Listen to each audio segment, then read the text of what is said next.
আজকে তোমাদেরকে আজব একটা গাড়ি দেখাবো, যে গাড়িটা পানির উপরে চলে। এটা তৈরি করতে বেশি টাকা লাগে না, অল্প টাকা দিয়ে এটা তৈরি করা যায়। এটা তৈরি করতে হলে 3টা টিউব নিতে হবে আর 3টা সাইকেলের চাকা নিতে হবে। আর টিউব বলতে ছোট টিউব না, বড় গাড়ির যে টিউবগুলো আছে ওগুলো নিতে হবে। এরপর সুন্দর করে চাকার উপরে টিউবটা ভালো করে লাগিয়ে দিতে হবে। এরপর চাকার উপরে টিউবগুলো ভালো করে লাগিয়ে দিতে হবে, হ্যান্ডেল দিতে হবে যেন এটা চালিয়ে চালিয়ে চালানো যায় আর কি। এটা বসার জন্য একটা সিট দিতে হবে। এরপর চেনটা লাগিয়ে দিচ্ছে, দেখো তোমরা ভালো করে তোমরা শিখে রাখো, এটা তোমাদের কাজে আসবে।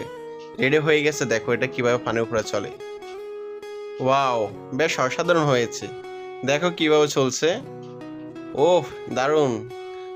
বন্ধুরা, তোমাদের কাছে কেমন লাগে তোমাদের কমেন্ট বক্সে তোমাদের মতামত জানো। আর ভিডিওটা ভালো লাগলে অবশ্যই শেয়ার করে দিবা। দেখা হবে আবার ভিডিওতে নেক্সটে।